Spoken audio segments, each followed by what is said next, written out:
Thank you for joining us for another episode of Choices Were Made. If you haven't listened to Malachi's episode yet, we highly recommend listening to that one first, as we'll be discussing our takeaways from his episode and diving into financial literacy and our relationships with money.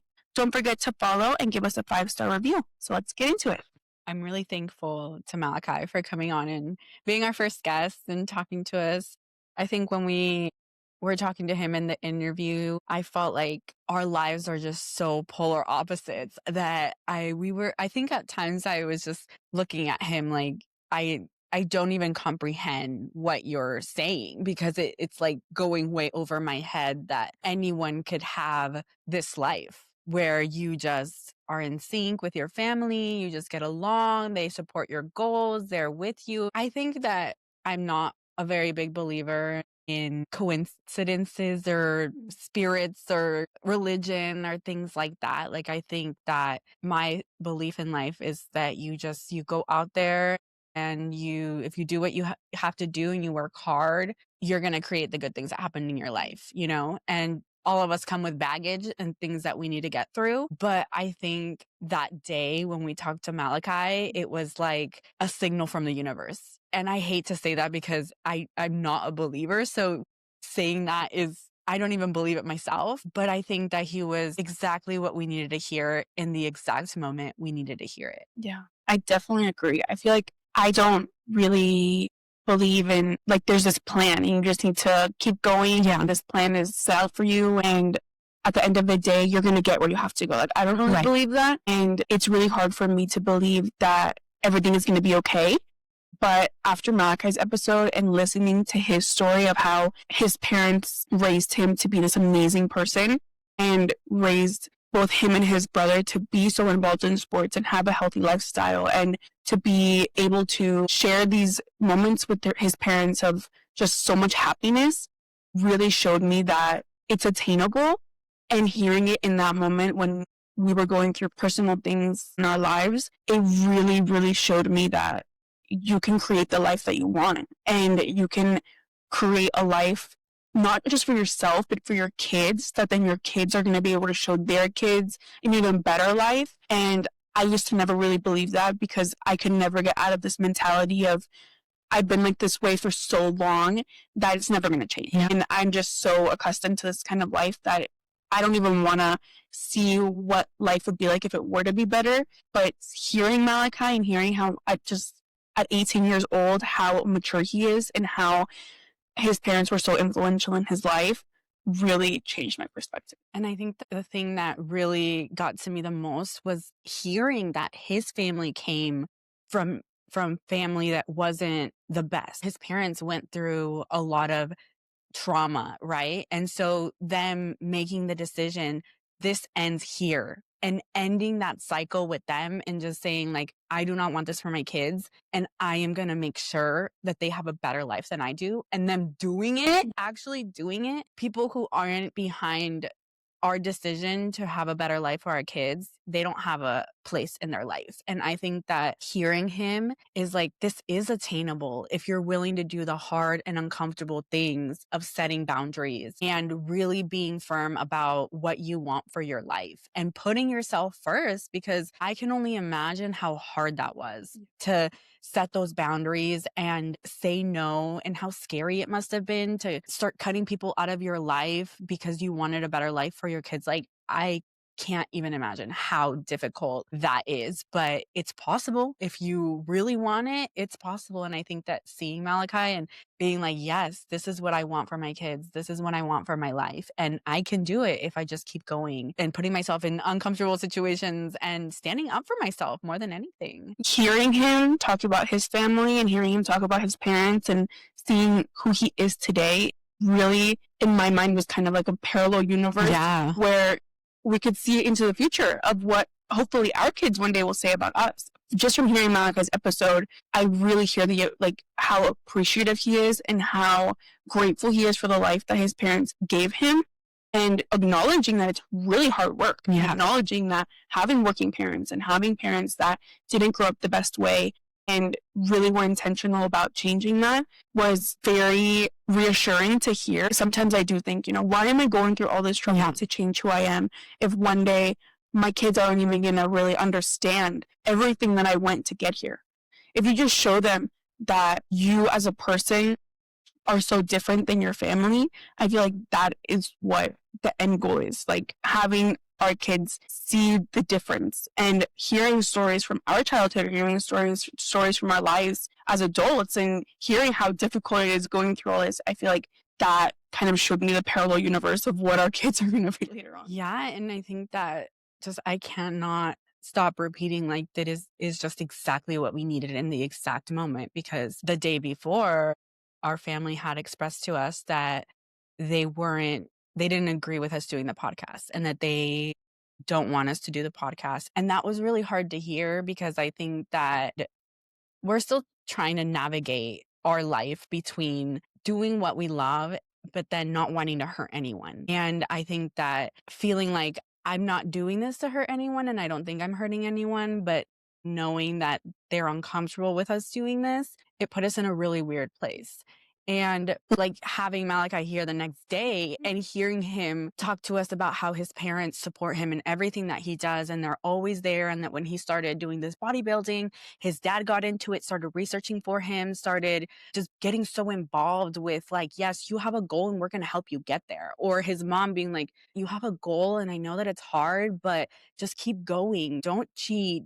Don't veer off of your path. Just keep going. And just hearing how much support he had in his life, it just really opened my eyes. I told him after the interview, like, he kind of reassured everything that I kind of don't want to see out loud. I'm scared that everything I'm doing is not going to be enough. I'm scared that I'm still going to mess up my kids. I'm scared that being a working mom, they're going to resent me because I'm not there for them all the time. And they always have other people taking care of them. And then him telling me, like, no, my parents were both working parents and I never thought anything of it. Like, I just understood that my parents go to work and I have someone who takes care of me. And everything was just reassuring, diminishing all of my fears. And I think the biggest one for me was there's this really big idea, especially in our culture, that hardness builds character. So like if you're tough on your kids because like, oh, you have to prepare them for the real world. So I'm going to be tough on them, or, I'm going to kind of put them in line because life is hard. And I think something that you said in your episode that really stuck with me was like, yeah, the world is hard. So why are they going to feel scared to come home? Like if life is so hard already, I want them to know that, yeah, life is hard, but here in your house, it's a sanctuary and you can come here and you're safe and we're here to support you and be there for you no matter what. Even if you make mistakes, like that's just a part of life. And so kind of hearing him be like, this person who's so determined and so motivated to like just attain everything that he wants and be like, yeah, I have a goal. I'm going to reach it and I'm going to do it with my parents' support. Just reassured in me that you don't have to be tough on the tiny humans. That doesn't build character. As parents, that's not our job to be tough on them and get them ready for the world. Our job is to be there to support them and comfort them and be that safe space for them. Something that stood out to me from Malachi's episode was when he was saying that his parents were his biggest motivation, and that his parents showed him unconditional motivation and love and invested so much money in him, as he said, into sports and time, which as an adult is very scarce. Yeah. His parents kind of invested all of this in him. And then at the end of that sentence, he said, because they're parents and they should. And that is something that stood out to me so much because I kind of grew up with this mentality of everything that my parents give me, I had to earn. And I felt guilty if I didn't earn it. And in reality, if you feed your kid and change your kid and give them a ride to school and help them out with their homework, that's what you should be doing as a parent. Mm-hmm. And in my mind, now being a mom and hearing some people say, well, I gave everything for my kids and I gave up so many years of my life for my kid and I fed them and I changed them and I bought them clothes. And in my mind, I think that's what you should be doing. That was your choice. Yeah, because that was your choice. You're the one that decided to have multiple children. Yeah. And then at the end of the day, not showing them that kind of love and not showing them that kind of mutual respect, because even though they're children, they also deserve respect. kind of throwing in their face later on all of these things that are basic necessities of being a person, it just really blows my mind. And having Malachi on the day after we were going through family things really showed me that as a parent, I never want to be that kind of person that throws all of these things in my kid's face, because she never decided to be born. I decided to have her. Yeah. And at the end of the day, it's not her fault that I wasn't ready to be a mom. And it's my job now to catch up and really do the work and catch up on all of those years that I was ignoring my problems. I have to play catch up now. And it's really hard, and it takes a lot of work. And something that we've talked about a lot on this podcast is setting boundaries. And it's really hard to do. And it's something that you have to do for the rest of your life to be able to live a happy life. And that's something that I'm still accepting, and I still have to do my work on that and really get through my own head that what I'm doing isn't wrong. And what I'm doing shouldn't be a point of shame, because nothing that we're doing on this podcast is shameful. Right. Everything that we're doing here is just talking about our experiences and talking about our life and giving a platform to people that also have experience to share. I feel like as a person and as a mom and just as in general, I am really moving past that kind of concept of shame and feeling guilty. The reason why his story hit me so hard was because he showed me this is the reason why we're doing this. Because everyone lives such a different life. Everyone has these lives, right? And everyone lives so differently depending on the choices they make, depending on the choices their parents made, depending on the choices their grandparents made. And so to see, yes, it is attainable. You can have this beautiful life too, but you have to do the work. And at the end of the day, that's the point. Like I said, maybe my circumstances weren't my fault, but it's my responsibility to change my life if I want a better life, if I want a better life for my kids. It's not just about saying, yeah, I want my kids to have a better life and then leave it there, right? It's like, I'm the one who has to do the work. And anybody who wants a better life, it's not easy. It's not easy to set boundaries and say no and put yourself first and feel guilty and shameful. It's really hard. That's when the change happens. And I think seeing him and his life and the way that he grew up and kind of really understanding that it's in my hands to make a difference and remembering that it's not about a one-time quick fix. It's like you said, every single day waking up and being intentional and remembering, I'm doing this because I want to be happy. I'm doing this because I want to change my life. And every single day. And sometimes there's good days and sometimes there's bad days. It's not all rainbows and sunshine on the other side. But I think in my experience, it's about the bad days or the bad moments being diminished. So instead of having a bad week, now it's just a bad hour. It was really good to talk to Malachi, and I loved hearing his story. So now we're going to get into something very taboo, money. I think talking about this now really sets the scene for our next episode. We just met with our next guest yesterday, and he discussed some financial setbacks starting a business. And talking about financial setbacks and talking about money gives me anxiety, because my entire life, I consider myself someone that's good with money, and sometimes too good with money, because then I am scared to invest in myself. I'm scared to invest in my business that I have with my husband. Sometimes I hear people tell me stories of like, oh yeah, I just maxed out my credit card, or I just took out a loan, and I just sit there and I'm like, terrified. Well, I'm gonna set you over the edge, and we should have the paramedics nearby, because my story is going to probably throw you over the edge. But yeah, this is a good episode to set the scene for our upcoming guests and talking about something different. We have never talked about finances, and even sister to sister, we don't really talk about finances.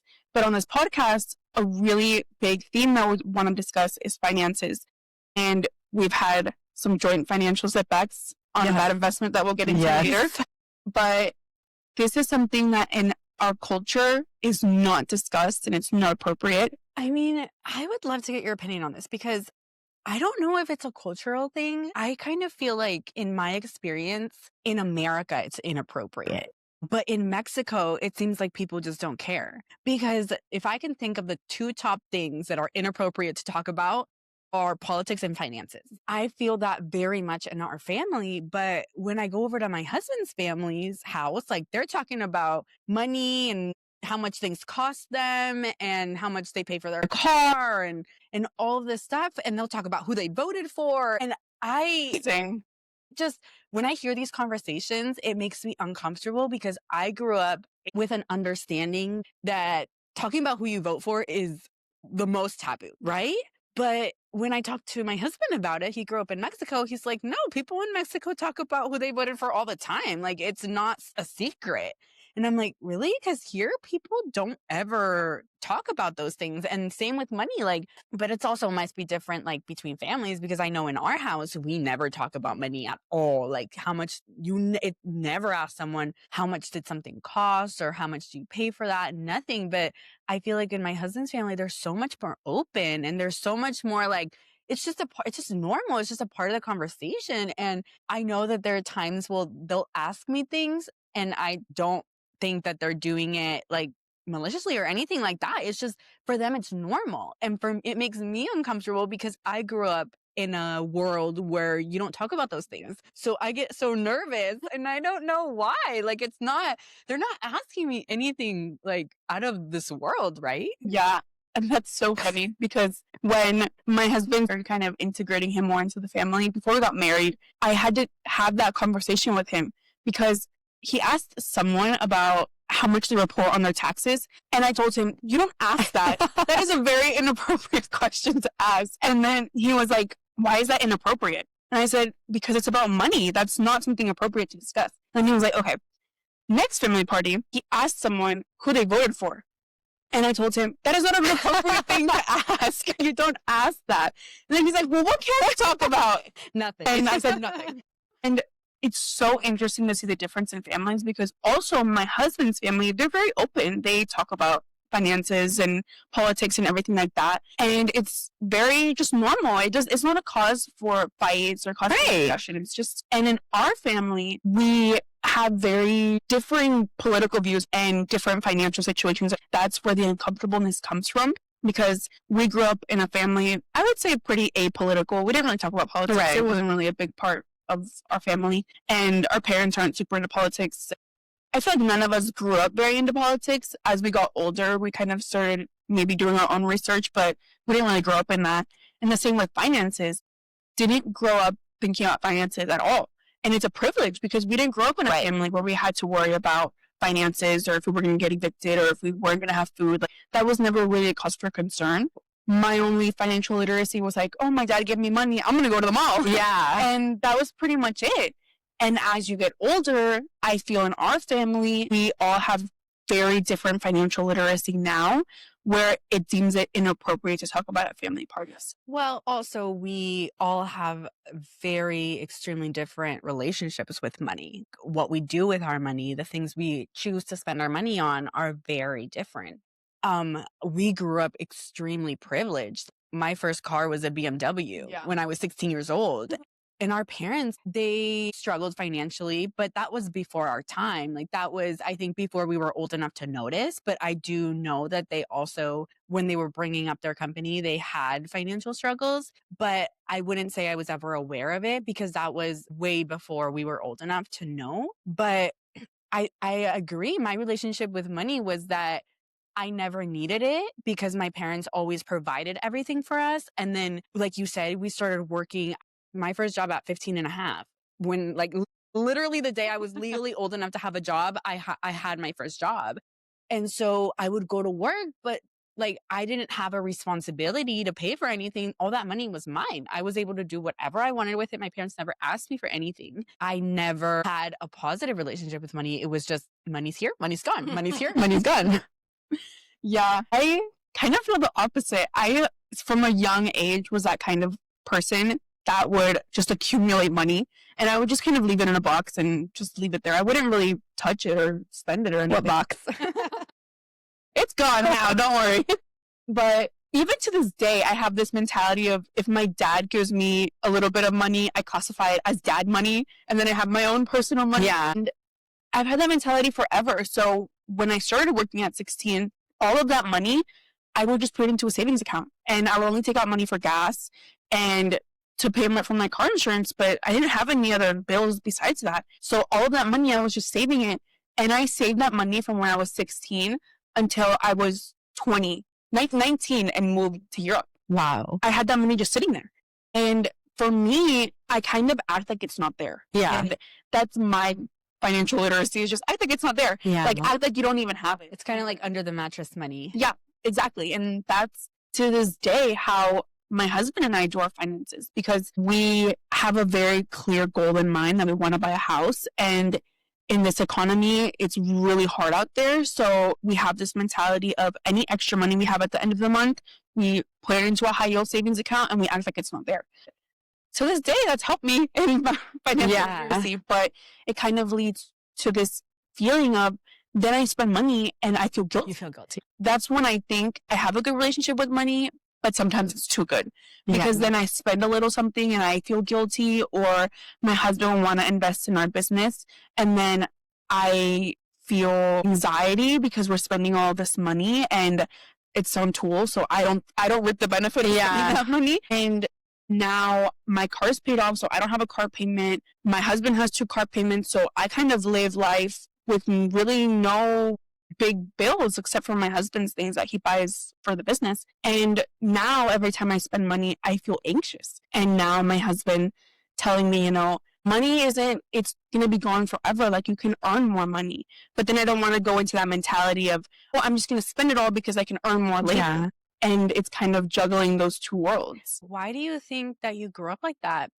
That kind of sounds like like a mentality of someone who grew up with a scarce amount of money, right? And we always grew up with the security of money. We always had security because we always have our parents, which I know that you are the least one to ask for help or with money. You are, like, out of all of us, the least amount to ever accept help.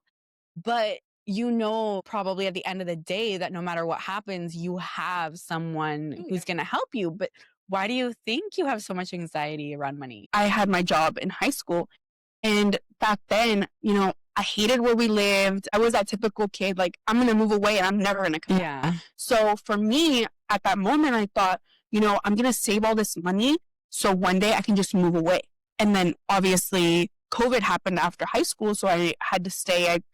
I moved to college, but it wasn't really the college experience. Yeah. I would, go party and spend money and go on vacation trips because we couldn't because of COVID. So that money just ended up sitting there, not fulfilling its purpose of moving away. And then I met my husband. So I decided to stay and I ended up not moving away. So that money just kind of still ended up sitting there. And by that point, it had been sitting there for about 2 years. And then that's when the anxiety started sitting in of, it's been there so long that I don't want to spend it on any stupid thing. Yeah. So I'm just going to wait until. Okay, that makes sense. So then I moved to Europe, and that was when my financial literacy went out the door. And I was just, going on trips every weekend and spending money every day and eating out every day. And I really didn't care. But my husband always makes fun of me because even though I was, living this baller life of traveling and everything, I was finding the most economic way to do it. And I was staying in hostels and I was doing all that stuff. Yeah. It's a 19-year-old kid backpacking through Europe, was finding the most economic things that I could. I've just always been who I am. And it's really funny because I feel like I'm the only one out of all of us that's like that. Yeah, I think you are. It's even more funny because by the time that I was older, my parents had a very solidified business. I mean, they were the most successful in your time. They had a booming business at that time. And even now their business is huge. So I never grew up with that mentality of we're not going to have money later on. Now, as an adult, having that mentality, I'm very thankful for having that mentality now. And that's something that I've had to teach my husband because he had a very reckless relationship with money. And the same mentality of, I have it now, so I'll just spend it and I'll get some more next week when I get paid. And that's when I kind of told him, I don't have that kind of relationship with money. And as a married couple, I don't want us to have that relationship with money. And he was very malleable and pretty much said, teach me. I never grew up with financial literacy, so teach me what you know. And my way of knowing is that money is not moving. You do not spend a dime.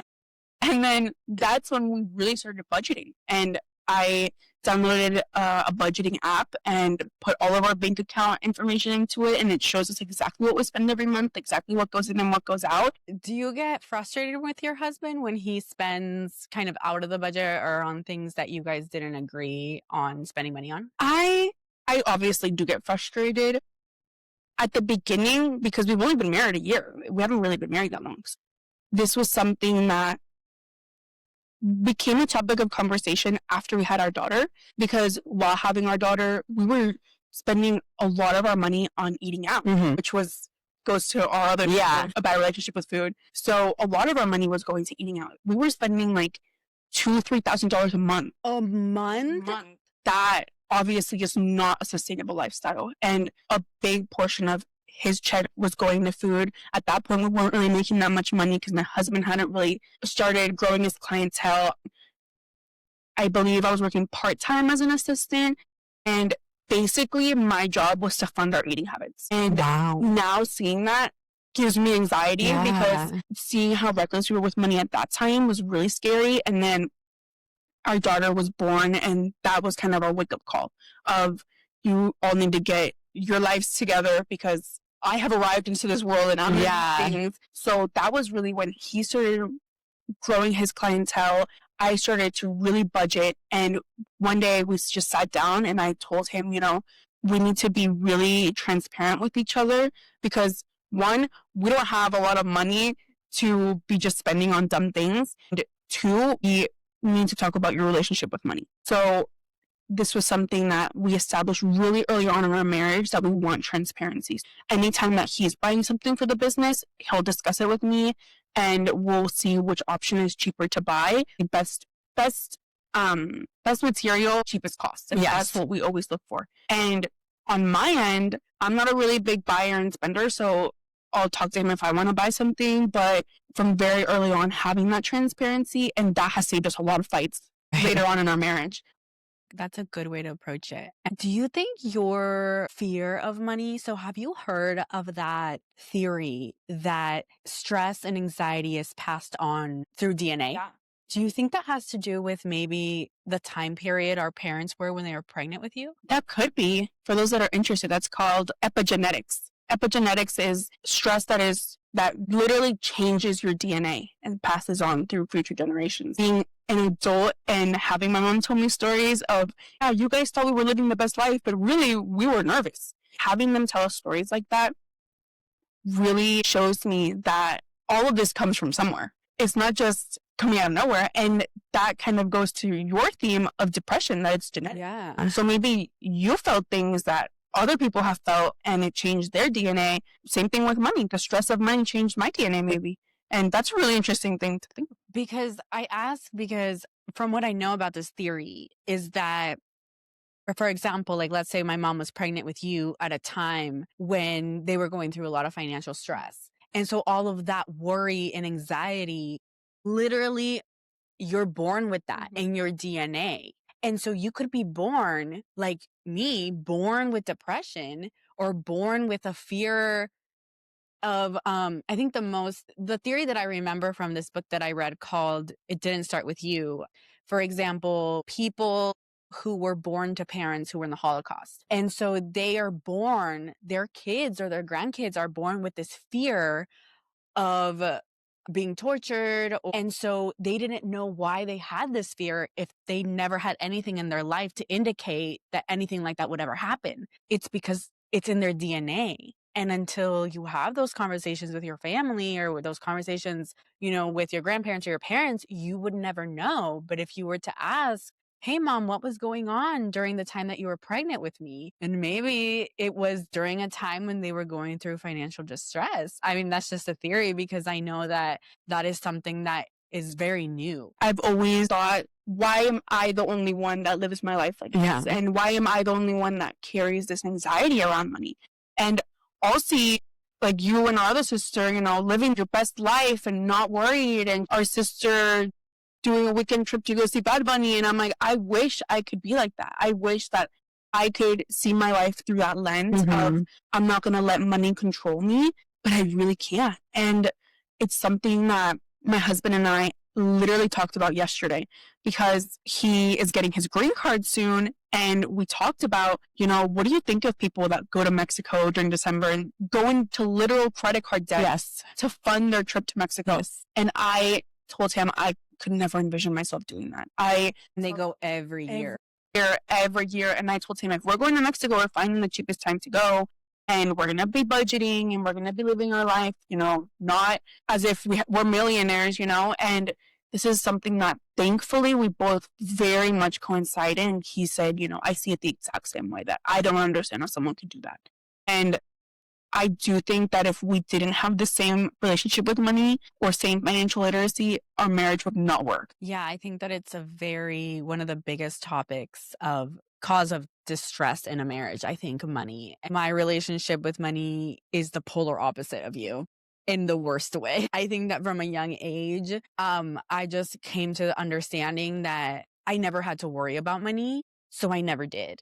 And I've been working for more than half of my life. I was always lucky to have pretty good jobs. And so I never really, the only minimum wage job I ever had was that job I had at 15 and a half. And then all of my other jobs have been good paying jobs. And so I always understood money as exactly that. I make money today and then it's gone and then I'll make more money next week. What's the big deal? Because I never really had bills to pay. I never had real responsibilities because my parents mostly would take care of everything for us. And because I worked from such a young age and I had all this money to spend, I remember I made like $400 a month, and I would take that check at that time when Michael Kors was like the biggest, hottest thing. And so I would go to the mall and just buy anything. Like I would just take my paycheck to the mall and spend it all. And then I'd be like, okay, cool. And then I'd go to work and work another month and then go and spend it all again. Literally the exact same as Reese Witherspoon and Legally Blonde, where you walk in and what was it? No, Clueless. Clueless, where you walk in and it's like this enormous closet with all this clothes. I remember my dad built me that closet. Built me a closet, yes. Like turned a living room into a closet with like a door and everything and dividers and a huge vanity. I remember sometimes when you weren't home, I would go in there and try on your necklaces and your skirts. And you would wear heels every day, so I would try on your heels. And we knew you got home when we heard the little clacks of the heels. Yeah, click, clack, click, click. That was when we knew that you were home. And I remember being a kid and sitting in your closet and saying, oh my gosh, this is a mall. Yeah, I mean, that room was twice the size of a regular size room. Yeah. Like just clothes and shoes and boots and watches and jewelry and just everything I ever wanted. I would say I never thought twice about if I want something, I'll go buy it. It doesn't matter. And I think that stemmed from knowing that I'm a hard worker and working was never an issue for me. So it was kind of like my way of compensating myself. My dad was always super generous with us to a fault. So he would give us like spending money, like go to the mall. And I remember when I was in community college, my mom, she's always been super good with money and she added me to her credit card so that I could get credit, right? And so that I could build my credit. And so she added me as an authorized user and then she gave me the card and she's like, just use it for like little things like gas or like if you go get food or something. And I remember so distinctly, I wasn't married at this point, but I was in community college. And I remember my mom got the bill and she almost had a heart attack and she got so mad. And my dad was there and he was like, just let her. That's what it's for. I'll pay for it. It doesn't matter. I know. It's like this oh my God, do I need to I'm gonna call an ambulance to be on standby because this is just the beginning. And he was so liberal. I think that my dad is very similar to me. And now that I'm talking about this, I can see that we are the same. We are just like, I'm never going to be left with, I wanted that and I didn't obtain it.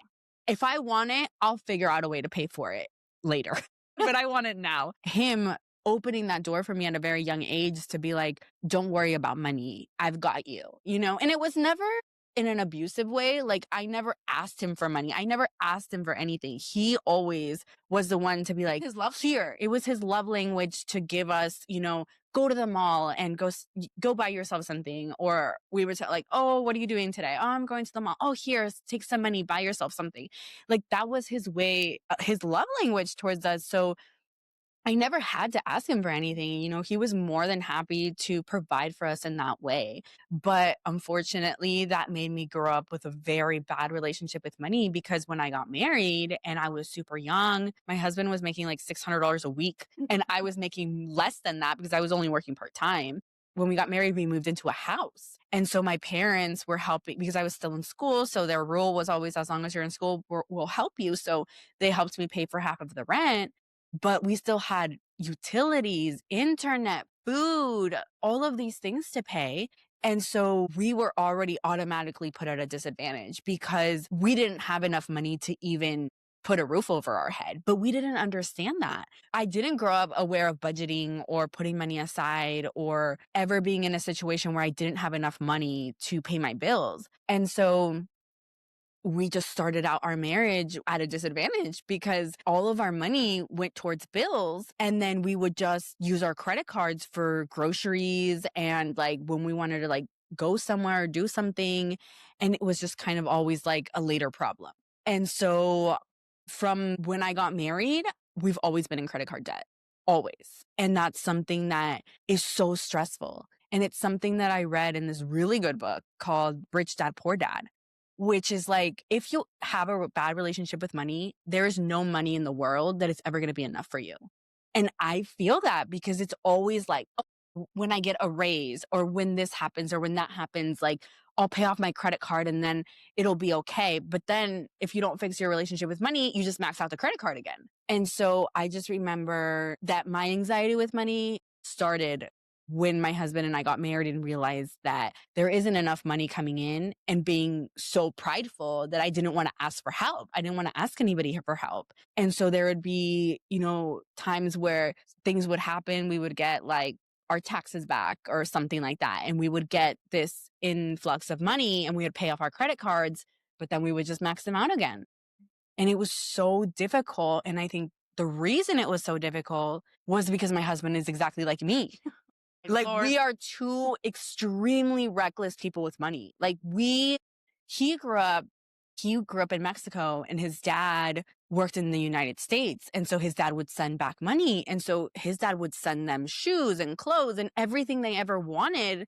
He provided for them because he made good money working in the United States. And so he also has confessed to me, like, everything I ever wanted, I had. And I was one of those kids on the block who I always had the newest shoes. I always had the newest cell phone. I always had everything. They grew up without a dad around, which couldn't have been easy, but I imagine, if I'm speculating wildly, that was his dad's love language too, by bringing them gifts and fulfilling their wants all the time. And so having two very destructive relationship with money just has led us into terrible situations.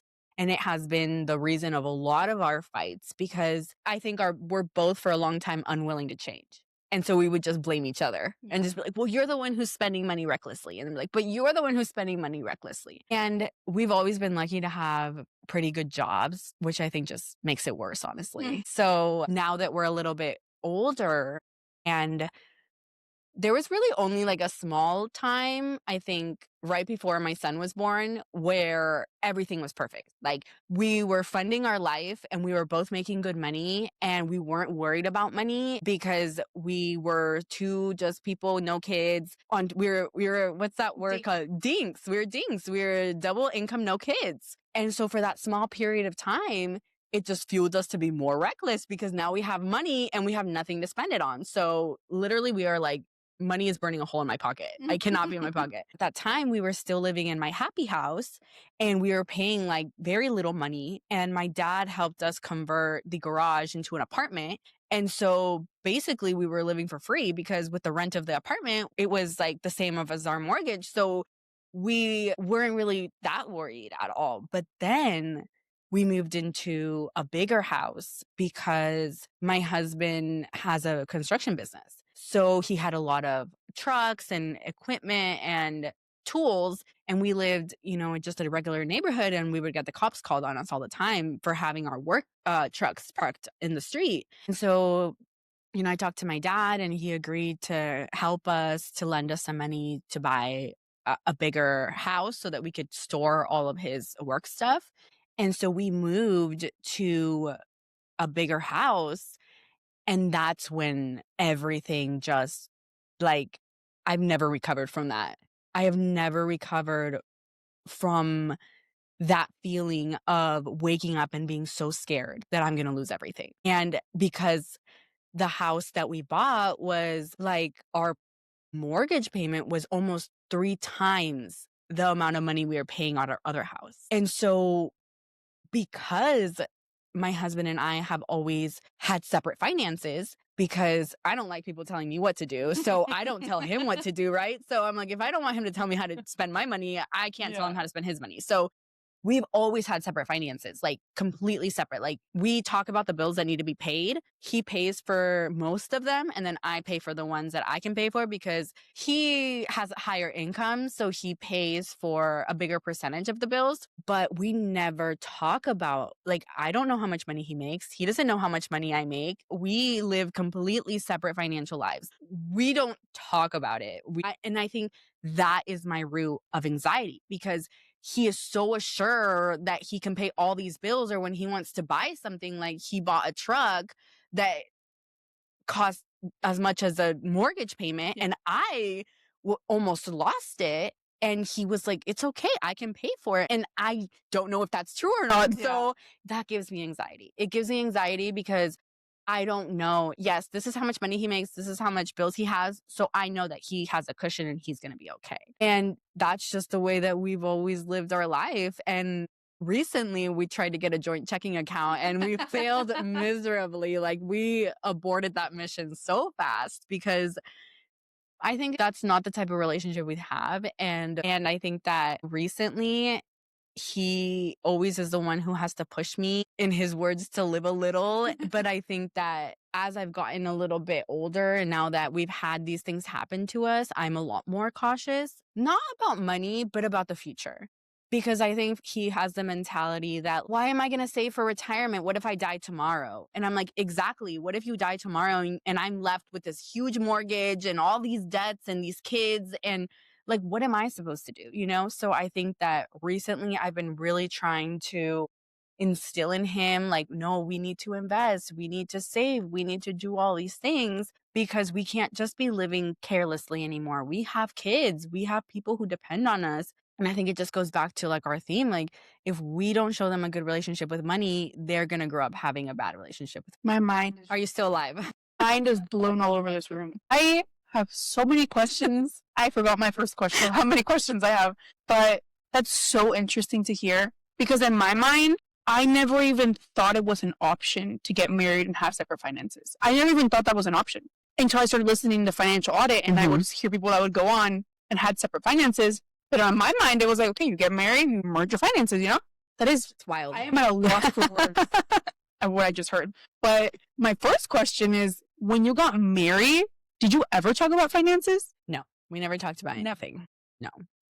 Okay, so when we got married, things were very different. He, at the time, wasn't making very much money, so I handled the money.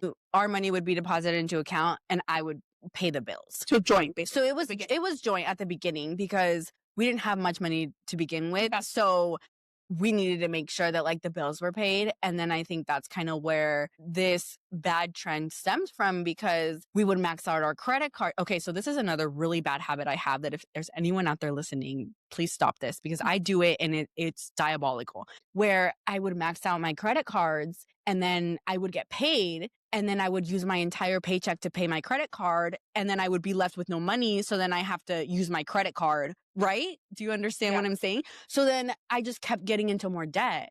So something that, after listening to that financial podcast that you recommended to me, I just started to be more realistic, because I think that my mentality in the moment was like, this is a horrible situation. I just want to get out as fast as possible. So I'm just going to put all the money that I have towards dealing with that problem. But then not realizing that, you know, I still have to spend money. I still have to buy food. I still have to buy gas, you know? And so now what I've started doing is that I just say, okay, like, I give myself like a budget, like, okay, this is how much money I'm going to spend this week, and that's how much money is in my checking account. I just literally, like, recently within the last year, we have taken every single one of our credit cards and just hid them. Like, we don't even have them on us anymore because I'm like, we are not credit card people. We are not people who can handle credit cards because of our mentality of we'll just deal with it later, right? And so something I started doing was just not carrying my credit cards with me. And so just using my checking account to spend money. And then if I have a credit card, if I have a balance on my credit card, I just go at it slowly. So I don't put my max amount of money in there. I just start putting as much, like as little as I can just over time. So at the beginning of your marriage, it was more of a joint It was more joint, thing yeah. with you managing the money. Where was the shift of I don't know how much you make, you don't know how much I make? Like, when did that happen? Well, that happened when he started his own business. When he started his business and he started, well, you know, construction is a lot of cash and his business was like a little bit smaller. So it wasn't like anything was going through an accountant or a bookkeeper or anything like that. Like everything was just coming to him. And most of it at the beginning was cash. And so he would just keep it. And that's how it started because he would just get all this money and then I just never asked. So he never told me. And now we just don't talk about it at all. Like sometimes he'll be like, oh yeah, like I sold this job and I'm going to make X amount of money. But then I never asked, did you get that money or did you not get that money? Interesting. And do you think the way things are right now is sustainable? I think for us, it's the best way. And honestly, I don't want to know. I don't want to know how much money he makes. I'm not interested. I think a lot of it also stemmed from at that time me going through so much that I'm like, I don't have time or energy to worry about you and your money and your bills. Like I have my own stuff going on. And I think that's really where it stemmed from to now where it's like, as long as you paid your portion of the bills, I do not care where the rest of the money goes. At the beginning or at the end of every month, you give me an X amount of money to pay the bills, but I'm the one who has to go in there and pay them, make sure they're paid on time, you know, be monitoring your credit cards. Oh, you spent money on this credit card. So now you have to make a payment and make sure you're making your minimum payments. And then if he like spends money on a credit card and I'm like, okay, well, this is your balance. So you have to make sure to pay it. And I'm like, I can't deal with that. Like I can't take on that responsibility. So I think with the failed joint checking account, what we started doing now is I changed everything to automatic payment to come out of that account. And so I tell him, you have to deposit this amount of money the first of every month. And so he deposits his half, I deposit my half of the bills, and all the bills come out of one account. That is so interesting. That is really, really, really interesting to me. I feel like now it's only courtesy to explain how we do it in my house. We do things so differently. The same how I just said a little while ago, I didn't know that there was like so many different ways of running a household. Like you just said, being the default house manager is so stressful. Yes. Because then you're the one that has to say, okay, well, there's all of these different due dates that we have to put, and there's all of these different bills that we have to pay. And it's not as easy as just, you know, oh, let me go in and pay it. Like, no, Yeah. you have the money. You have to make sure that if I pay this, I might as well have money to pay that. Yeah. And that is where people just don't understand where all the stress comes from. And I'm the house manager in our family, so I understand that stress. But that is so interesting. How we do it in my house is when we started really taking the financial stuff seriously was at the beginning of this year, because we currently rent a house at my mom's property, and I kind of had to sit down with him and say, I don't want to live here forever. So we need to, you know, get our show on the road and become financially stable. So at the beginning of this year, we use a website, which I highly recommend. It's called Quicken. And we attached all of our accounts, and then we made a budget for ourselves. So we went in and discussed, okay, how much are we going to put for like materials for the business? So we would go in and put that budget. We would say, okay, what's our budget for eating out? Because that was what really showed us what are we doing. Yeah. So we went in, put our budget for eating out, budget for groceries, and we started just budgeting everything. And we got the app on our phone, and if you're over a budget, it will notify you.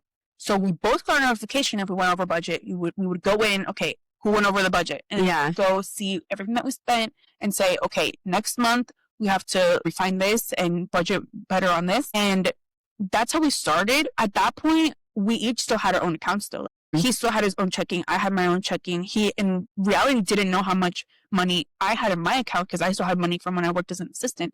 So he didn't know how much I had. I didn't know how much he had. And we were just like that for a while. So then after that, we started doing our new kind of way of running our money, which we do to this day, of all of the money from the business is deposited into his checking account.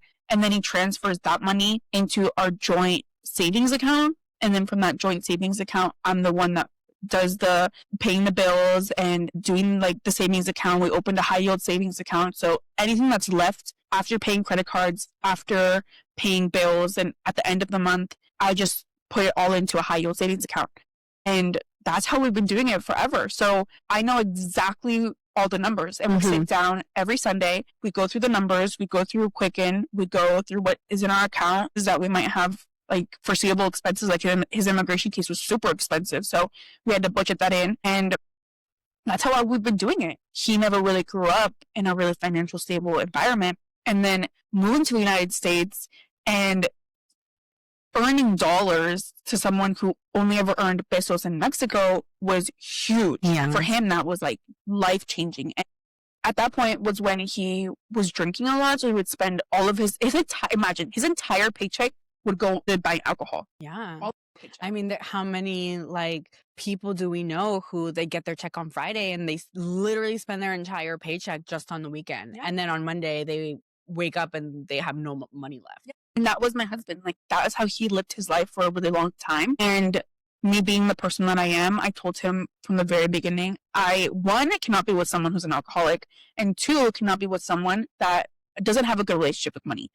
And having that solidified really early on was really transformative in our relationship, because it's so funny hearing you say that you and your husband never talked about money. And the first thing I said to my husband was, I'm not going to be with someone that doesn't take money seriously. Yeah. And my husband now is terrified of owing money on credit cards. Well, it's really scary. I think that, I mean, I'm not sure of his situation, but like me as someone who has always had a lot of credit card debt, like now that I'm kind of inching away from that, like I'm the same way. I check my credit card balances every single day, multiple times a day. I have a nanny, and so I gave her a credit card for gas, or if she buys food for the kids, and sometimes I go on there and it's like $43. I'm like, pay immediately, because I don't want to see the balance on there. Do you think your profession as an accountant has anything to do with your relationship with money? I would say that if anyone hearing this didn't know I was an accountant, they wouldn't believe that I'm actually an accountant, because I think that logically, the assumption would be that I'm good with money because I'm an accountant. Yeah. But that is not my case. That's just not the reality. I think that, in my opinion, one thing really doesn't have anything to do with the other, because my profession is about, like, I'm a tax preparer. So I prepare taxes, I reconcile, I do bookkeeping for businesses and things like that. But I'm not budgeting for businesses. I'm not telling them where to spend their money. I'm not forecasting or projecting anything for them. So I think there is like a big misconception that, like, oh, accounts are good with money, or accounts are good at math. We're not good at math. We have an Excel spreadsheet that we use and a 10-key calculator. But I think that if there's anything, I say that my job has really opened my eyes to the world of investing, because I work with a lot of clients who have rental properties, who have broker accounts. It has really opened my eyes. Like, there's other ways of making money, not just, going to your job. And that's something that I've really been trying to convince my husband, because our parents, they helped us buy our first house. And then we moved, and I never asked them to help me buy a house. They offered, it was like their wedding gift to us was that they were going to help us with the down payment to buy our house. And so they did, and we got qualified. It was under our name. And then when we moved, I never asked my parents for anything. Like you said, like anything that they give us, they offer. We never asked them for anything. And so, but at the time, we didn't have any savings. We've never had savings, which I'm sorry for telling you this, because you're probably gonna have a heart attack, but we've never had savings. And so we didn't have any money to put as a down payment. So I asked my dad for a loan, and I was like, okay, like, will you lend me some money to buy a house and then I'll pay back? And he was like, yeah, like, I can totally do that. And so they helped us move, so we didn't have to sell our old house because we didn't want to. And so we moved, and so then we rented our old house. And so we kind of got organically pushed into real estate, because we didn't want to sell our house because of it had an apartment and then it had a main house. And so I really didn't want to sell it. But I remember at the time, my husband was like, "I don't wanna ask them for money, let's just sell the house." And I was like, "I don't wanna sell the house, that's a deal breaker for me, that's my happy house, I hope to Yeah. return one day." So I'm like, if it comes down to it, I would rather just not move. And so that's when he was kinda like, "Okay, well, we'll ask them for money and we'll pay them back." And so we got kinda bumped into a better financial situation because we rented out the house and we bought it, like, back in 2017. So we had a very low mortgage payment and we charge, like, a fair amount of rent for it for the 2 units. And so I feel like also the reason we're so reckless with money is because we have that fallback. Like, we know that at the end of the day, we can depend on that money. And so when we moved and then we started living here and we live on like on a 1 acre property. I think that our mom gave us like a really hustler mindset where like we're Very. always Yeah. just trying to figure out like what is the next step? What is the next business step we're going to make?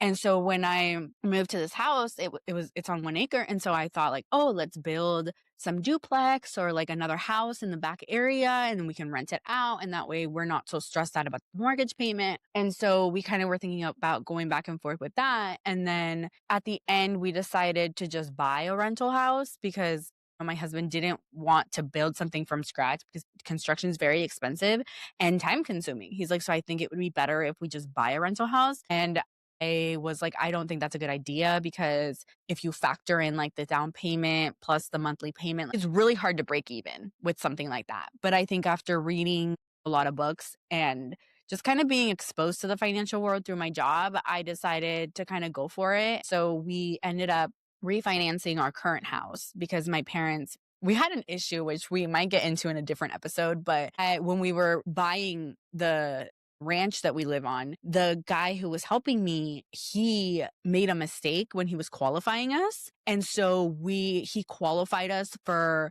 an X amount of money. And then when we tried to buy a house for lower than that, we ended up not qualifying. And instead of being honest and being like, hey, like I made a mistake with the numbers or something, he just kept lying to us and just kept telling us, like, oh, it's in review, it's in review. And then he kept making excuses like, oh, well, we can't accept this income because of that. And we can't accept this income because of something else. And so we were literally had already made an offer on the house.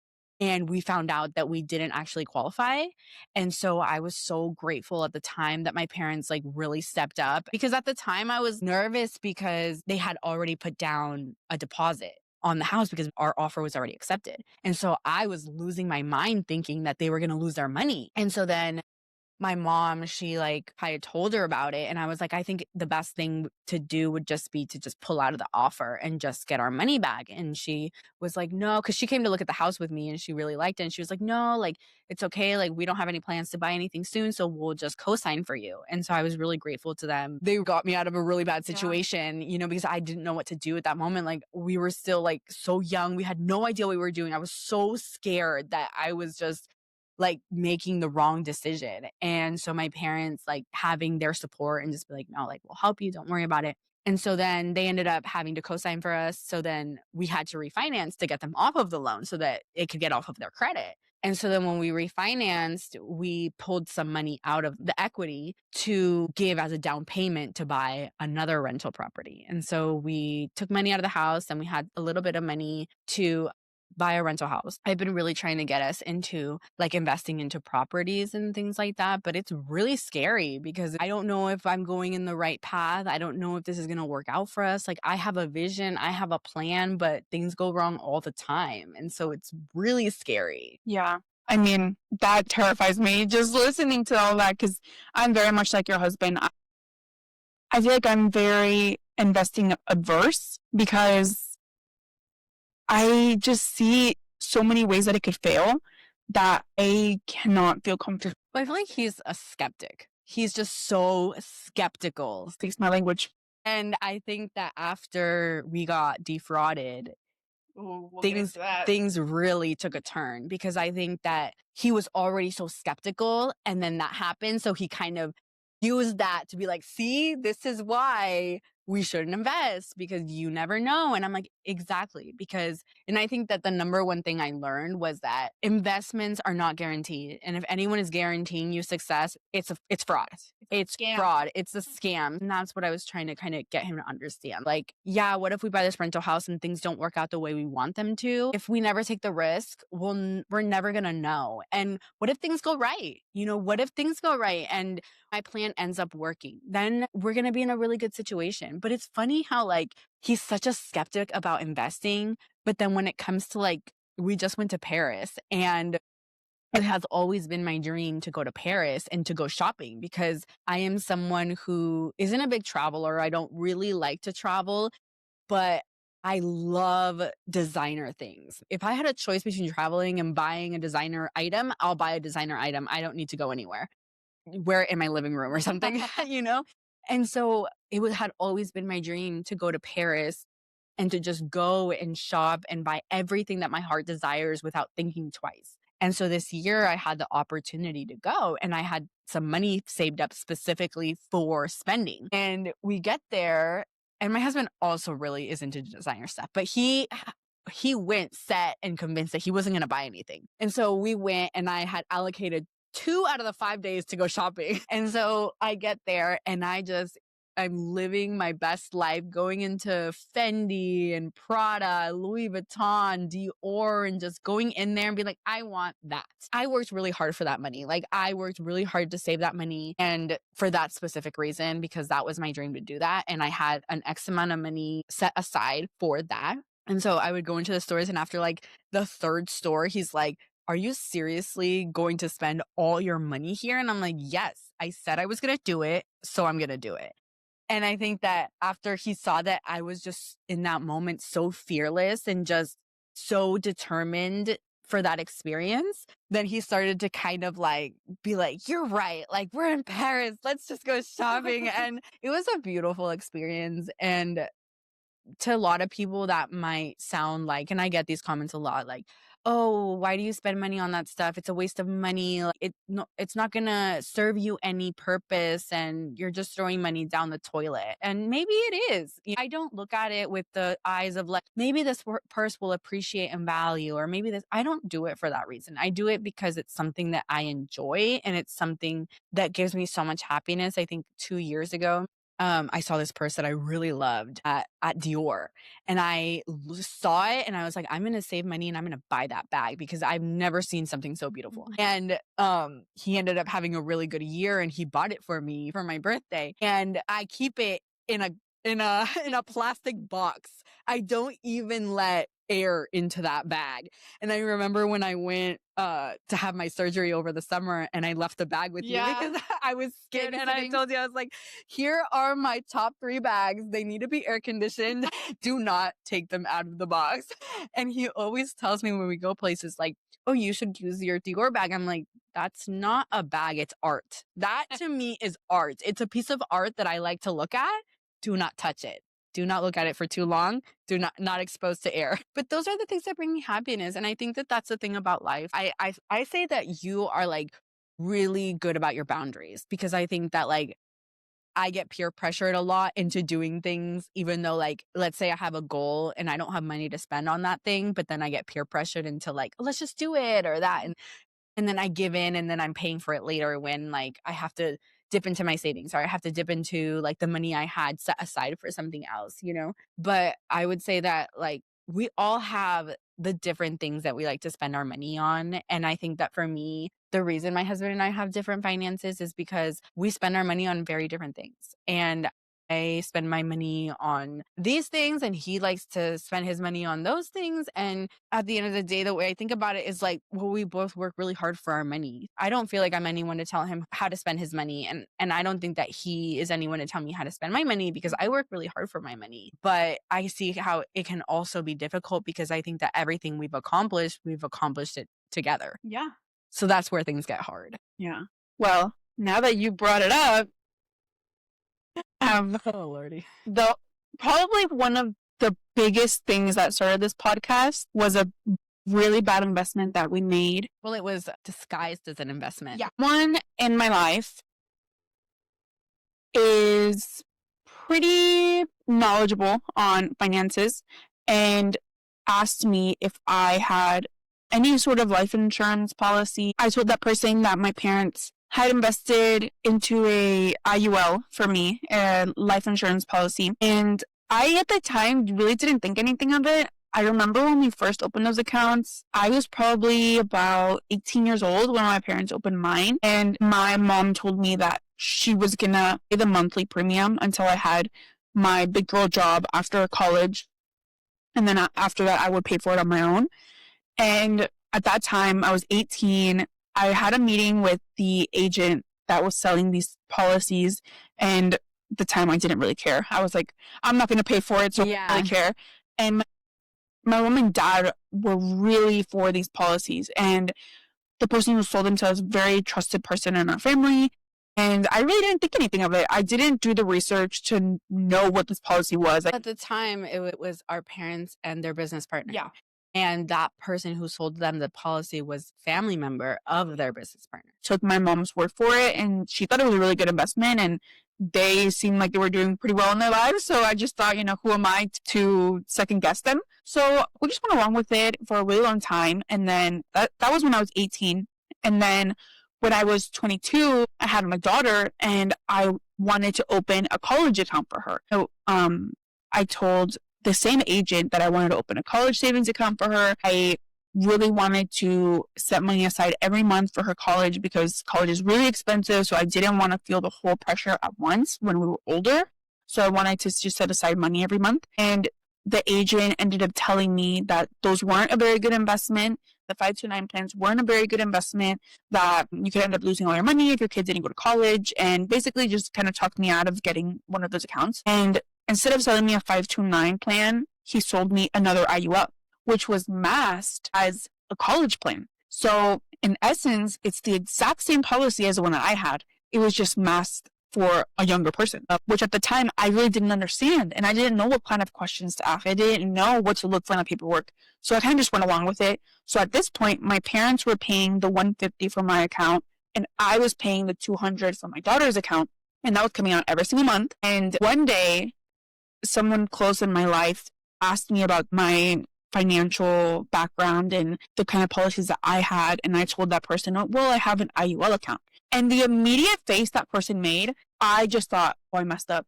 You knew exactly. I felt a pit in my stomach. And I thought, what I was most scared of not doing my research, is now coming back. And I obviously saw the face that this person made and immediately asked, is it a scam? And the person was very compassionate. And at that moment, being the person that I am, of being so anxious about money, I thought my entire world was ending. And the person was very compassionate, was very understanding, and just told me, this is what I know. From what I know, these policies are a scam because you don't really end up seeing a lot of the money that you invest into it. The same person that sold us these policies told us that investing in the stock market was a bad idea. And I took that to heart, and I never invested in the stock market. And I didn't do my research to further explore the 529 plans. I really just didn't put in the work because I just put all of my trust into this person. Having someone close to me tell me that these were not good investments, and that a lot of what we're paying in premiums goes towards fees and things that are not disclosed when you're first signing up for these policies, and having that person go through my paperwork and really tell me what you bought for your daughter is not a college plan, and it is not something that is going to set them up for success in the future. And you're only ever going to reap the rewards of these plans if someone passes away. And my first thought was, why am I going to buy a life insurance policy for my daughter? Why would I want an economic reimbursement if my daughter dies? Yeah. And I was so angry. I was so furious that as someone who was trying to break these generational curses, putting all my effort into making sure that my daughter has financial freedom, I was very upset, mostly with myself, that I didn't do the work to really understand what I was buying and just put all of my faith into other people instead of putting work into really investigating what these policies were. And my the person close to me said, really, this isn't setting you up for financial success. And whoever sold you these policies, you should meet with them and ask them questions and really go in with a firm mentality of, this is what I want. These are the questions and you have to answer them. So a little bit after that happened, I told you about it. Well, you were like, call me. And then the first thing you asked me was, those policies we have? And I said, they're fraud, huh? And you said, yes. God. And I already knew. And I think that for me, like deep down in my pit of my stomach, I knew, but I was too lazy to do the research. I had 4. I one for each of my kids and one for my husband and one for myself. That you had been investing a lot of money towards these policies at that point. Yes, I had been investing at that point for 4 years. Wow. And when all of this happened, I remember getting off of that call and thinking, what am I going to do with this information? Because our parents had several of these policies, and then their business associate had several of these policies. So at that moment, I kind of thought, am I going to be the one to just blow all of this up?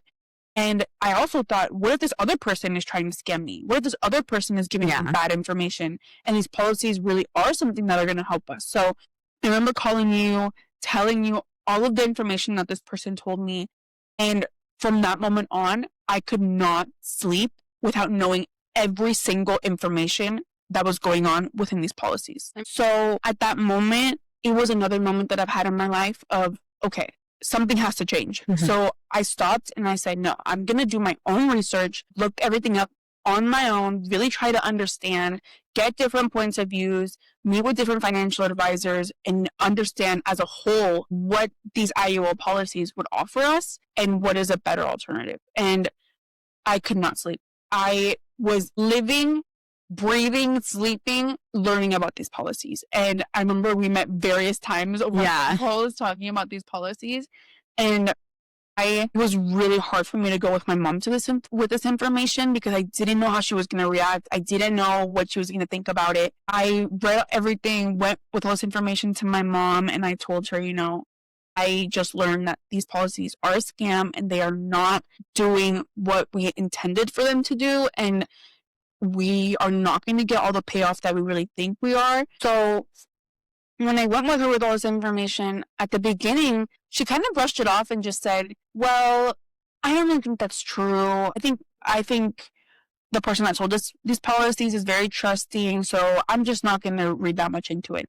And then the more I researched, more I just found out that these policies were just not a good investment. From what I read, the reason that these aren't a good investment is because it takes you 15 years to start seeing money on your money. So for those 15 years, everything that you're investing into this policy goes towards paying fees. Fees that end up going back to the company, that the people that work there end up reaping the rewards of these fees. So basically, these policies mirrored more of a pyramid scheme than an actual college account or retirement plan. And on top of not seeing money on your money for 15 years, we were kind of sold on this idea that our money is not going to be invested in the stock market, but it's going to grow as the stock market grows. I thought that it was investing in the stock market. I thought that it was just someone investing in the stock market for me and that it was like a life insurance and an investment. I never knew that it wasn't actually being invested in the stock market. But when you talk to the agent who sold us this policy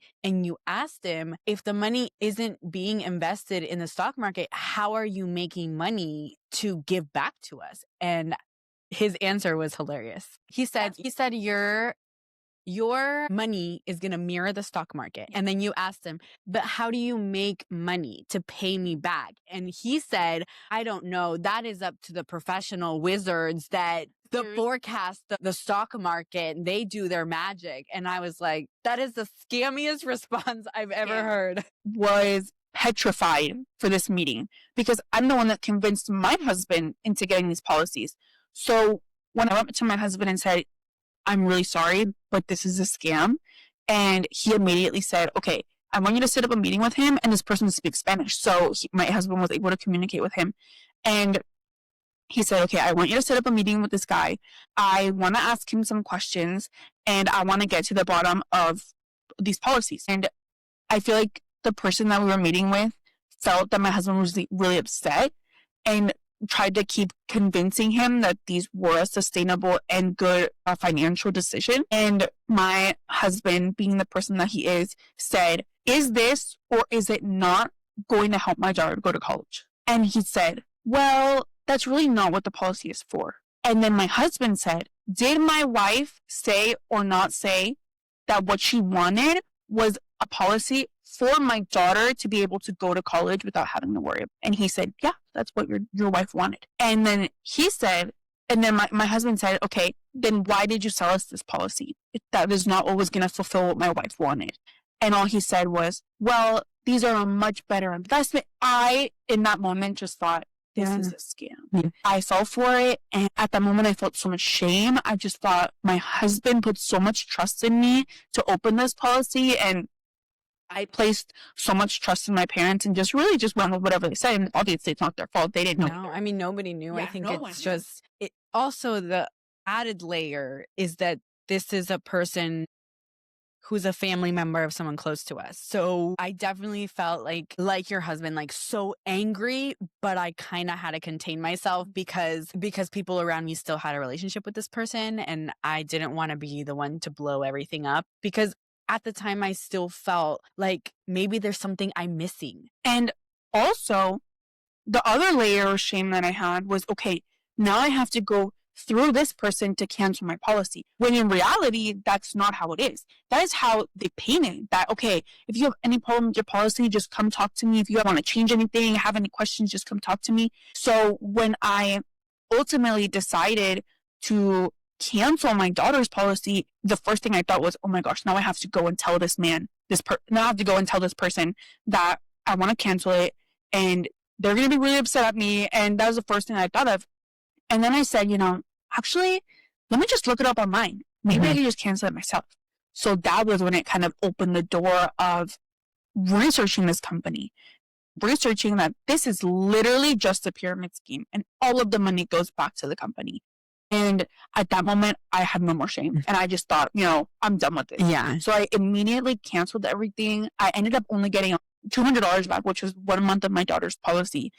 And I took the $200, invested it in the stock market, and told my husband. I was like, at first, I was like, oh my God, he's going to be so mad at me that I'm going to start investing in the stock market. But I told him, I made a bad judgment call with these policies. But I know that this is exactly what we have to do to reach financial freedom. And something that I read that really stood out to me was, don't make it more complicated than it is.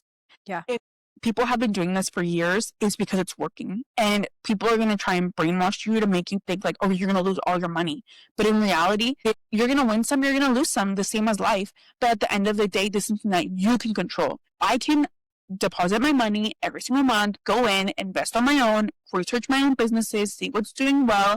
And I'm not just putting all of my trust into someone that at the end of the day, I can't really trust. And that was a huge, huge factor in my life that I think really changed the way I even view myself, because I didn't think of myself as someone that was competent enough to invest and competent enough to understand finances on another level. And this just all made me see that I have to believe more in myself and that I want to older people that are thinking of investing in IULs to really do your research. And I'm not going to tell you don't do it because it's not my place, but really do your research and see if this really aligns with what you want. And it's not to say that life insurance policies are bad, because there's term life insurance that's like 15, 20 years. It's kind of like insurance on a car.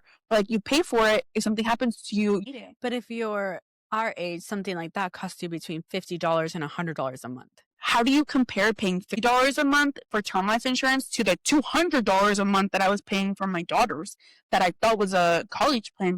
And that's $50 for an adult. Oh, yeah. And you were paying $200 a month for her life insurance and fake investment account. Exactly. I mean, I think the problem why these insurances are so appealing to people is because when they sell them to you, they're like, it's guaranteed. You're going to make all this money. You don't have to do anything. All you have to do is pay. If something happens, we're there for you. You're going to have money to retire. You're going to have money to, they paint it as this nothing can go wrong. And I think that that's red flag number one, because anything that I've learned about investing is that that's why it's an investment, because you don't know if you're going to win or you're going to lose. You're taking a risk. Anyone who's trying to sell you something guaranteed is a scam. Yeah. And it was very eye-opening to have this happen at a time when I had my daughter, because at that point, it wasn't just me. Yeah. It was my daughter's future. And then I think, what if I would have never found out? And then in 15, 20, 25 years that I want to cash in for my daughter's college or to help her buy a house, there's no money, or there's minimal money that I would have made more money on my money having it in a savings account. And that's when I really thought, this is just not a sustainable life, just going with the flow and going with what everyone says. If you've learned anything this episode, is that I am very frugal with money. I really took it as a huge loss. And for a long time after the policies, I was super scared to invest. I was really scared of going back into the unknown of investing. And I was really scared. And my husband is the most understanding, compassionate person. So when I told him what happened, he was like, okay, we made a bad decision and next time we'll just do more research. And I feel a big reason how this podcast started also is that we really thought, we wish there was some way to tell people that you need to do your research and you need to look more into decisions that you're making. And this person is also Latino. Are you more or less offended by that? I am more offended. Me too. I am more offended that this person is Latino and that this person is close to our parents. That was what made me mad. Yeah. Because he knew exactly what he was doing. He knew exactly what he was doing. And my mama bear came out and was like, are you messing with my parents? Yeah. Don't mess with my parents. And I was very angry. And I was very, very, very angry that this person, even after being confronted, kept up with the same lies. Yeah. That's what made me mad. Yeah. Well, what I've learned from IULs is that, I mean, obviously we only know the stuff that we've researched. I, in my personal opinion, don't think it's the best investment. There may be a reason why people get these policies. I think the reason why we got so frustrated is because when you were asking these questions, he was making it so complicated. And when we did our research, it was so complicated to understand, to go through every single page, had new information, different information. So I think like at the end of the day, it's like, it shouldn't be this complicated. It's not this complicated. And the reason they make you believe that you can't do it on your own, that's why they make it this complicated. And I think that like we were in different circumstances because our parents and their business partner had been investing in these policies for whatever reason they were investing in these policies. There must have been an end game, right? Yeah. Because they're all very informed people. And so there must have been an end game to the reason why they were investing in these policies. And for a while, I think for what they needed it for, it must have worked for them because they had them for a while. But I think that the difference was because we're so young and we have so many other options that it just wasn't a good investment for us. It wasn't even on the list of options that we could have chosen. There were so many different options we could have chosen. And my experience was that after we did all this research and I didn't have anyone in my life to go to and ask, am I understanding this correctly? I just don't understand. Can you just break it down for me? There was no one in my life at the time who could just make me understand. And I think that the more we researched, the more confusing it got. So I just kept feeling like, I don't know. I just don't know. I don't know if this is right. I don't know if this is wrong. And the people who sell you these policies are like used car salesmen. Like they are just trained to just convince you that what they're selling to you is like the greatest thing in the world. And they say it so convincingly that you trust them. And it just hurt. Like this person was Latino. He was also a parent, he was someone who was close to our family. Like I felt targeted. Yeah. Honestly, I felt targeted. And I think that's what made me the most mad, that he is targeting a specific type of people. Yeah. And that's what really just fueled me in anger.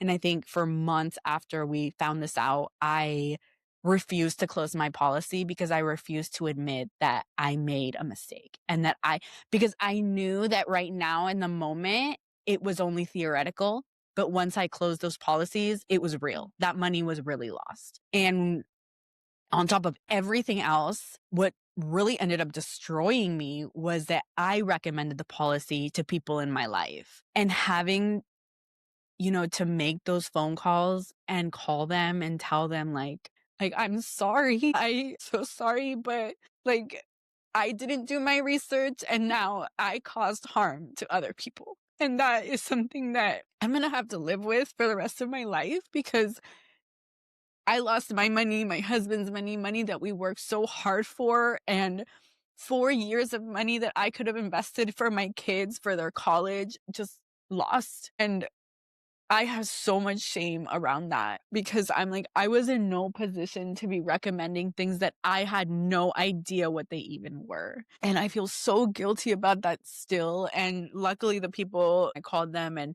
they were very compassionate, and they just kind of were really matter of fact. And we're like, that's just life, sometimes you just make a bad decision. And so I helped them, close their policies, and I ended up eventually closing my policies for my kids and just taking the loss.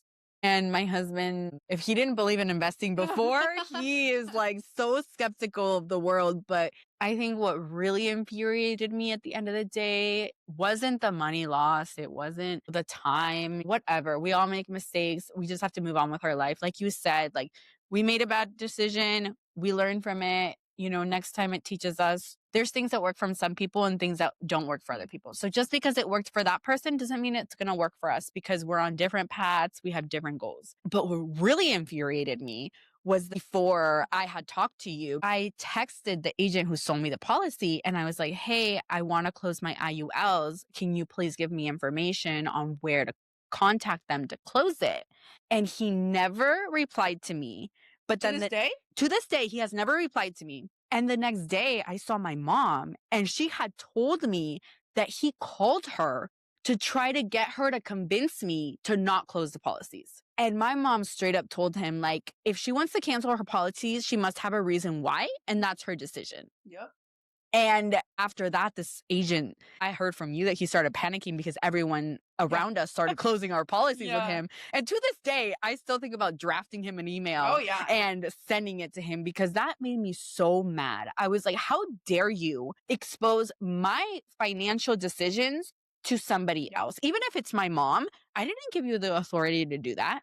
And so I will always, forever to this day, that person better not ever come near me, because there's gonna be issues. But I mean, at the end of the day, we made a bad decision. And I think not having anyone in my life to turn to really made me feel like I wish I want to get this information out there and I don't know how. Right. And so during that time, I have a manager at work. He's a CPA, and I went to him and I just told him, like, I did something bad, I think. And he was like, okay, what? And I was like, I've been investing in this policy and I don't know really anything about it, but I think it's a scam. And he was like, okay, what is it? And I was like, it's life insurance. He's like, that's fine. Everyone has life insurance. And then I told him the company where I had my insurance. He looked at me dead in the face and he said, that is a pyramid scheme. Just from the name of the company where I had my policy. Where was he 4 years ago? Exactly. That's the thing. It's like, it's something that I'm trying to change about myself. That it's like, if I would have just been like, I opened this policy. Let me just ask him. Let me just ask him if he knows anything about these. If I didn't have so much shame about the things I don't know, and so much shame about like not knowing everything, or not knowing, or not like thinking that I should know things and not knowing them and feeling shameful about that, I probably could have prevented myself from having this thing have happened.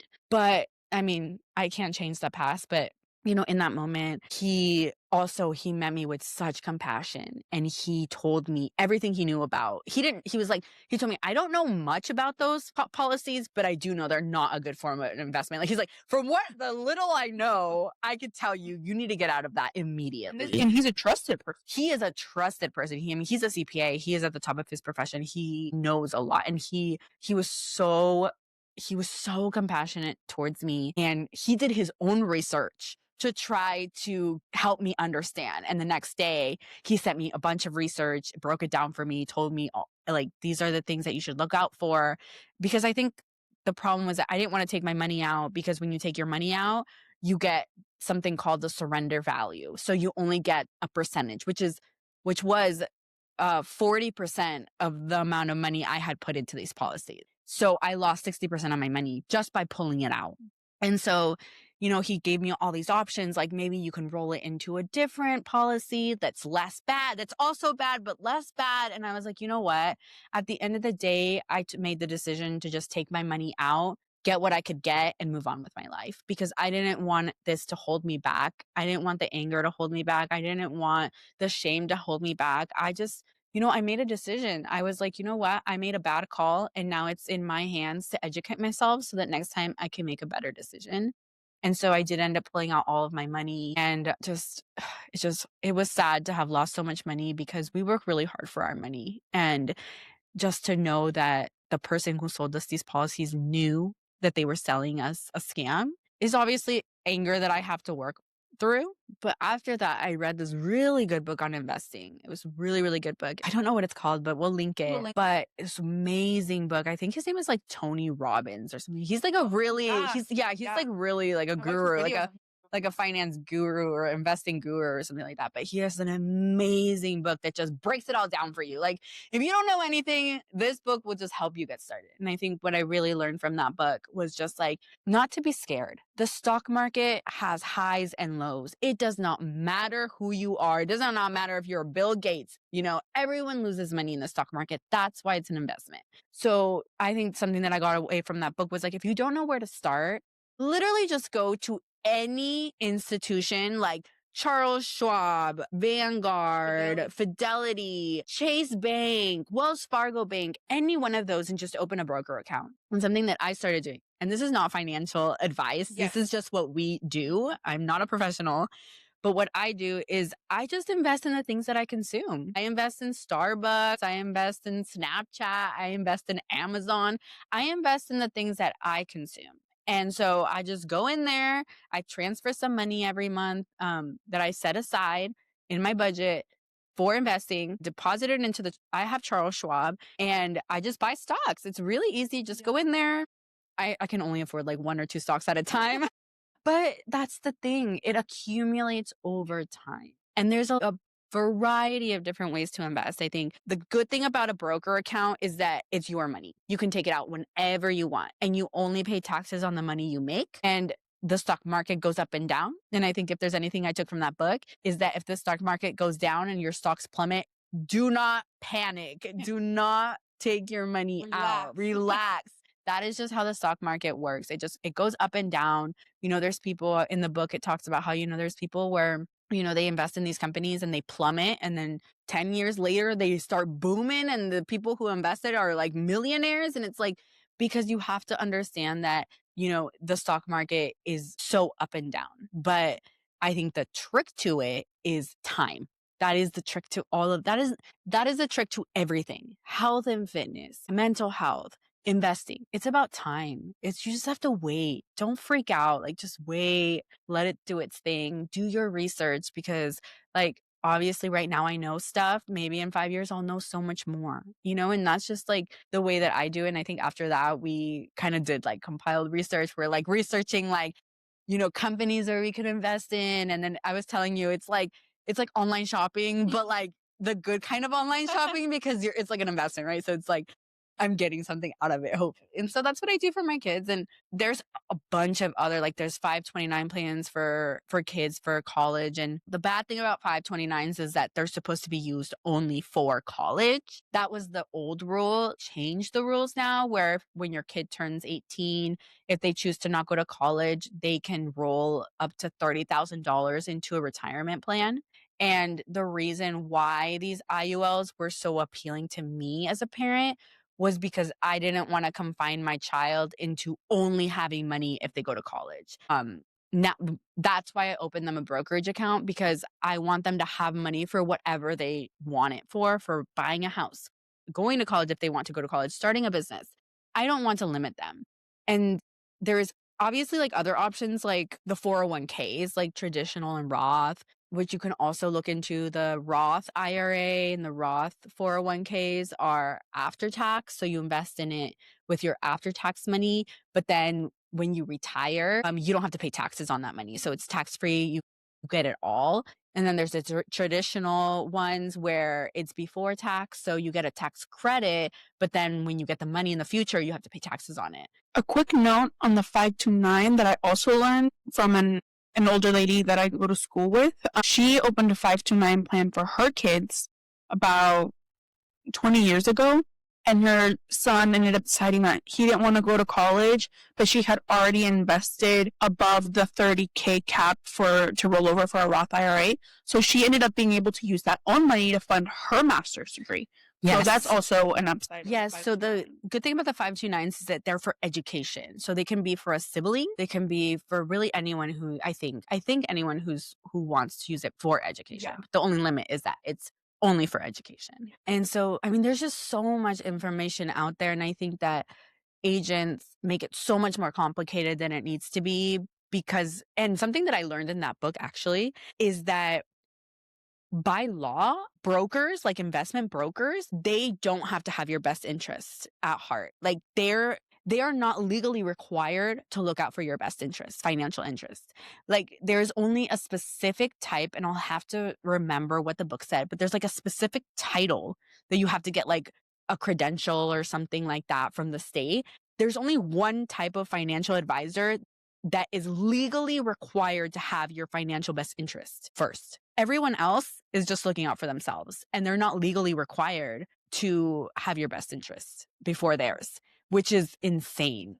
That is America right there. And the reason why there is so few of the people who are legally supposed to have your best interest at heart is because the brokers who sell you your policies make a lot more money by not caring about you. Why? Because there's different types of ways that they keep making money off of you even after they sell you the policies. So there's the type of brokers where they'll get a commission based on the policy that they sell you. There are brokers who get a percentage of your gains of the money that you make. They get a percentage of it.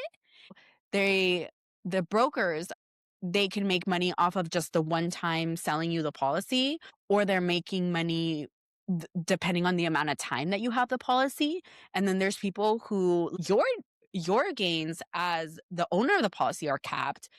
Though everything above the cap is given to the insurance company and your broker. So your broker has a huge financial gain by selling you these policies, which is why they don't want to sell you 401ks or traditional retirement plans, because they don't get any money from that. Those are practically free. I think sometimes where you have your policy, they might charge you a little bit of money like to open the account or something, but besides that, they're not allowed to sell you anything. They're not allowed to take any money from the money that you invest into there. So that's why they sell you these other policies, because they're not making money off of the Ks or the traditional retirement plans. It's just gonna be mad all over again. I know, I'm gonna be mad all day. But I mean, I think that just doing your research and reading the books and realizing that it really isn't as complicated as we make it out to be, like in our head. And there's so much information out there. That book that I read really condenses it all. And I think that book was like a really good place for me to like start kind of recovering from this blow. Recovering from the trauma. Another red flag that I just remembered. If they're trying to recruit you to sell these policies. Exactly. That's a good one. I remember that because when I met with these people to open my daughter's account, they said, you know, you would be so good at selling them. You speak Spanish, you speak English, you're so trustworthy, you just give off just a good vibe. You should come work for us and sell these policies. If that wasn't a red flag in and of itself, like looking back, I'm like, want to slap myself. Like, why did you not understand? I never told you this, but I actually fell into their scheme. This was a really long time ago. It was probably like around the time, because I still worked for my mom and dad. So I don't remember if they were trying to sell me a policy, but at the time I didn't have any money. I was in school. Like I didn't have any money to put towards to anything. And so I told them like right now it's just not a good time. But they ended up getting me to sign up for the course to become like a person who sells the policies. And like I remember this so vividly. We went to a Panera and we were there in one of like those like conference rooms, and they like charged me like I think like $119 for like the course, and like I was supposed to take this course and then take an exam, and then I was gonna start like selling the policies. But at the time, like I was in school, I was working, I had just gotten married, like I didn't have time, so I ended up just like paying the money and then never doing anything with it. And I remember that they would like always call my mom and be like, oh, like is she like doing the course, like all this stuff, like asking about it. And it's like that memory just came back into my head. I just remember that totally forgotten about that. Yeah. But if they're trying to recruit you, it's a pyramid scheme. Like that is the definition of a pyramid scheme. Like you recruit people to work and then you're making commissions off of their money. Like it was just all bad. And then behind the scenes, I'm going to post where Jim tells Michael Scott what a pyramid scheme. I always think about that. But I mean, no, it's just you just have to learn from it, I guess. Like at this point, what else are we going to do? Thanks for listening. Make sure to like, follow, and give us a 5-star review if you're liking the podcast. Also, check out our Instagram. We share behind the scenes photos and updates after every episode. And if you're interested in being a guest, the link is in our caption and Instagram bio. A sneak peek, next week we will be talking to a first-gen Mexican-American who will be discussing career changes, financial setbacks, and generational trauma. New episodes drop every Monday. See you next week on Choices Are Made. Bye.